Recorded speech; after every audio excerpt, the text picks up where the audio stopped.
Radio Tehran, শুরু হচ্ছে বিশ্ব সংবাদ। বাংলাদেশের সর্বশেষ গুরুত্বপূর্ণ আপডেট সংবাদে আপনাকে স্বাগত। শুরুতেই সংবাদ শিরোনাম, পরে বিস্তারিত। প্রথমেই জানাবো, তারেক রহমান কি শেখ হাসিনা হতে চান কিনা প্রশ্ন সার্জিস আলমের। তারেক রহমান কি শেখ হাসিনা হতে চান এমন প্রশ্ন রেখে জাতীয় নাগরিক পার্টি এনসিপির মুখ্য সংগঠক উত্তরাঞ্চল সার্জিস আলম বলেছেন, 2 দফায় বিএনপির সন্ত্রাসীরা আমাদের উপর আবার আক্রমণ করেছে। সিলেটের 5 মাইল বাজারে নিজের ভেরিফাইড ফেসবুক অ্যাকাউন্ট থেকে তিনি এমন স্ট্যাটাস দিয়ে জানিয়েছেন যে হয় তারেক থাকবে নয় আমরা থাকব। আবারও তারেকের পতনের আন্দোলনে যেতে পারে এনসিপি। এদিকে ভারত সব দলকে পকেটে ঢুকে ফেলেছে, একটি দলকে পারেনি বললেন জামাতের আমির। বাংলাদেশ জামাত ইসলামের আমির ডা শফিকুর রহমান জানিয়েছেন যে ভারত বাংলাদেশের প্রতিটি রাজনৈতিক দলকে কিনে ফেলেছে, কিন্তু তারা শুধুমাত্র জামাত ইসলামকে কিনতে পারেনি বলে মন্তব্য করেছেন তিনি আরও জানিয়েছেন যে বাংলাদেশ জামাত ইসলাম এক আল্লাহ ছাড়া কারো সামনে মাথা নত করে না। শেখ হাসিনা, বিএনপি সহ সবাইকে ভারত কিনে ফেললেও বাংলাদেশ জামাত ইসলামকে তারা কখনোই কিনতে পারবে না। দেশের জনগণের পক্ষে থাকা একমাত্র রাজনৈতিক দলই হচ্ছে বাংলাদেশ জামাত ইসলাম। তারা বারবার পরীক্ষিত দেশের জনগণের জন্য সবথেকে ভালো যে রাজনৈতিক পদ্ধতিটা তারা নিয়ে এসেছে, এই রাজনৈতিক পন্থা অবলম্বন করেই দেশটাকে এগিয়ে নিয়ে যাওয়া যাবে।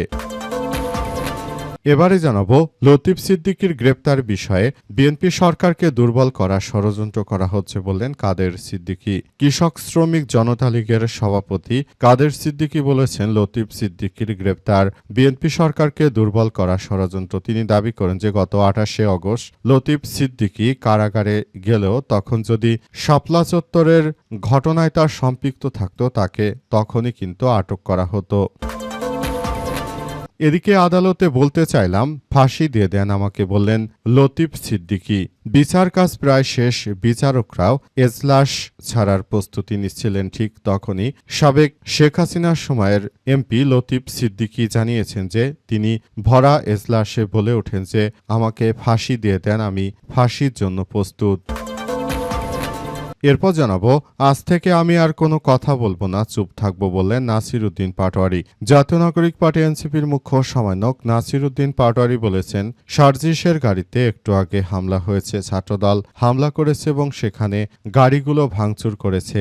আমাকে তো হামলা করা হয়, তারা একটা জাস্টিফিকেশন দিয়েছে যে আমি কথা বলি না কি, এজন্য তারা আমাদের নেতাকর্মীদের উপর হামলা করে কি আর করার, চুপ থাকবো। দেখি ওনারা কতটুকু বাড়তে পারে, কতটুকু যাইতে পারে, আমরা মাত্রাটা দেখার অপেক্ষায় থাকবো। এবং সর্বশেষ জানাবো, হাফ প্যান্ট আর হুডি পরেই নেতানিয়াহুর সঙ্গে বৈঠক মার্কিন সিনেটর ফেটারম্যানের। মার্কিন সিনেটর জন ফেটারম্যান আজ ওয়াশিংটনের ব্লেয়ার হাউজে ইসরায়েলের প্রধানমন্ত্রী বেঞ্জামিন নেতানিয়াহুর সঙ্গে বৈঠক করেছেন। তার পরনে ছিল কালো হুডি আর হালকা ধূসর হাফ প্যান্ট, পায়ের উপর পা তুলে বসেছিলেন তিনি। এই বৈঠকে ফেটারম্যান ইসরায়েলের প্রতি তার অটল সমর্থনের কথা আবারও জানান। গাজা যুদ্ধ মধ্যপ্রাচ্য পরিস্থিতি নিয়ে নিজের কঠোর অবস্থান তুলে ধরেন ফেটারম্যান। দর্শক, এতক্ষণ শুনছিলেন সংবাদ শিরোনাম, এবারে বিস্তারিত। তবে তার আগে বন্ধুরা অনুরোধ থাকবে এই সংবাদটিতে একটি লাইক দিন। এই চ্যানেলে আপনি নতুন হয়ে থাকলে আমাদের সংবাদটি দেখতে দেখতে চ্যানেলটি সাবস্ক্রাইব করে রাখুন। কমেন্ট করে বন্ধুরা আপনার মূল্যবান মতামত জানিয়ে দিন আপনি বিশ্বের কোন দেশ থেকে বা বাংলাদেশের কোন স্থান থেকে আমাদের সংবাদটি দেখছেন এবং শুনছেন। আর বন্ধুরা, সংবাদটি আপনার সোশ্যাল মিডিয়া ফেসবুকে শেয়ার করে বন্ধুদেরও দেখার সুযোগ করে দিন। গাজা যুদ্ধে আপনি যদি নিরীহ ফিলিস্তিনিদের ভালোবেসে থাকেন বন্ধুরা, কমেন্টে ইয়েস লিখে পুরো বিশ্ববাসীকে আমাদের এই তাজা আপডেটটি দেখার সুযোগ করে দিন। এবারে বিস্তারিত। আজ থেকে আমি আর কোনো কথা বলবো না, চুপ থাকবো বললেন নাসির উদ্দিন পাটোয়ারি। জাতীয় নাগরিক পার্টি এনসিপির মুখ্য সমন্বয়ক নাসির উদ্দিন পাটোয়ারি জানিয়েছেন যে আজ থেকে আমি চুপ হয়ে গেলাম, আর কোনো কথাই বলবো না। আমি যদি কথা বলি, যদি আমাদের নেতাকর্মীদের উপর হত্যাকাণ্ড চালানো হয়, যদি আমাদের নেতাকর্মীদেরকে মেরে ফেলা হয়, এমন রাষ্ট্র ব্যবস্থা আমি চাই না। আমি প্রতিবাদ করব, কিন্তু আজ থেকে আমি আর কথা বলবো না। আপনারা তো কথা কথা বলতে দেবেন না।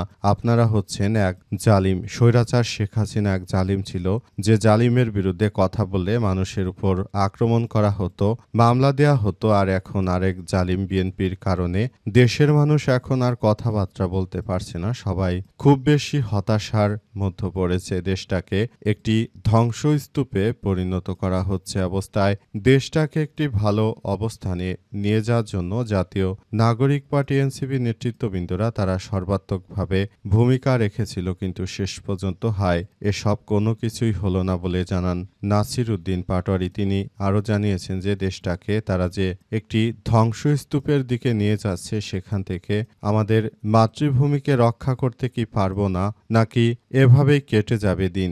দেশটাকে স্বৈরাচারের হাত থেকে রক্ষা করে আরেক জালেমের হাতে তুলে দিলেন। আপনারা একটাবারও ভাবলেন না যে এই দলটির বিগত বছরগুলো রেকর্ড কি? তারা ক্ষমতা আসার পর থেকে দেশের মানুষ শান্তিতে নেই, এটি আমাদের কুরে কুরে খাচ্ছে।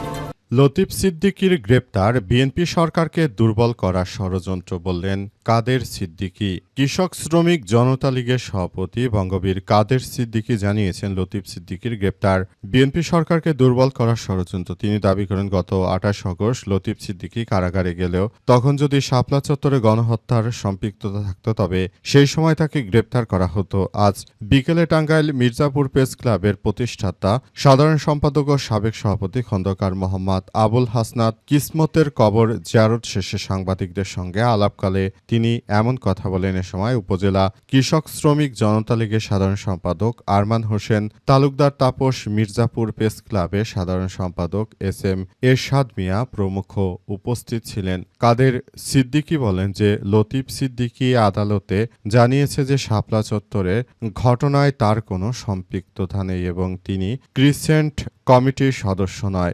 যুক্তরাষ্ট্রের প্রধানমন্ত্রী শেখ হাসিনার ছেলেও সজীব ওয়াজেদ জয়কে নিয়ে লতিফ সিদ্দিকী যে বক্তব্য দিয়েছেন তার উদ্দেশ্য ছিল জয় রাস্তাঘাটের ছেলে নয়, তিনি বঙ্গবন্ধু শেখ মুজিবের নাতি। এই ধরনের বিষয় সংযতভাবে কথা বলা প্রয়োজন ছিল, কিন্তু সেই বক্তব্যকে ভিন্নভাবে উপস্থাপন করে তৎকালীন আওয়ামী লীগের কয়েকজন নেতানেত্রীর কাছে অভিযোগ করেছিলেন লতিফ সিদ্দিকীর জামিন প্রসঙ্গে তিনি বলেন, আমরা তার জামিনের জন্য চেষ্টা করব, এরপর যা হওয়ার হবে। লতিফ ভাই বলেছেন, আপনারা পারলে আমাকে ফাঁসি দিয়ে দেন, আমিও আমার ভাইয়ের সঙ্গে একমত। আল্লাহ তাআলা বলেছেন কাউকে যদি অন্যায়ভাবে ফাঁসি দেওয়া হয় তাহলে তার সব অপরাধ ক্ষমা পেয়ে যায় এবং তার জন্য ভেস্তের দরজা খুলে যায়। সুতরাং আমি সবাইকে বলবো তাকে ফাঁসি দিয়ে দেন।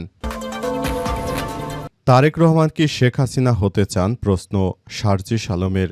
জাতীয় নাগরিক পার্টি এনসিপির উত্তরাঞ্চলের মুখ্য সমন্বয়ক শারজিস আলম জানিয়েছেন যে তারেক রহমানের চিন্তা ভাবনা কি, তিনি কি শেখ হাসিনার মতো হতে চান কিনা, তিনি কি ফ্যাসিস্ট স্বৈরাচার শেখ হাসিনা হতে চান কিনা। তিনি যদি শেখ হাসিনা হতে চান তাহলে তার বিরুদ্ধে যথাযথভাবে আইনগত এবং রাজনৈতিকভাবে তারেক রহমানকে মোকাবেলার ঘোষণা দিয়েছে জাতীয় নাগরিক পার্টি এনসিপির নেতৃত্ব বিন্দুরা। তারা বলেছে যে অবশ্যই এর জন্য তারেক রহমানকে জবাবদিহিতা করতে হবে। তার দলের সন্ত্রাসী, চাটুকার, চাঁদাবাজ যারা রয়েছে তাদেরকে বলে দিতে চাই যে তারেক রহমানের সময় ঘনিয়ে এসেছে। হয়তো ভালো হও, না হলে ভবিষ্যতে হাসিনার থেকে আরো ভয়াবহ পরিণতি হবে। আওয়ামী লীগের তো ভারত রয়েছে, তোমরা পালাবা কোথায়? তোমাদের পালানোর কোনো জায়গা থাকবে না বলে কঠোর হুঁশিয়ারি দেওয়া হয়েছে।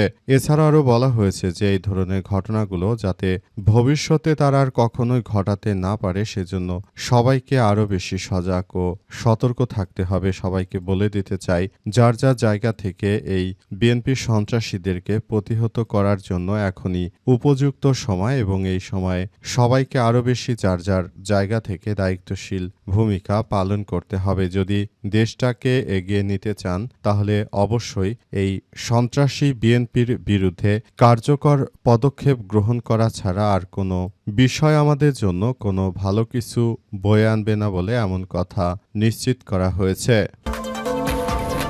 আদালতকে বলতে চাইলাম ফাঁসি দিয়ে দেন, প্রস্তুত আছি বললেন লতিফ সিদ্দিকী।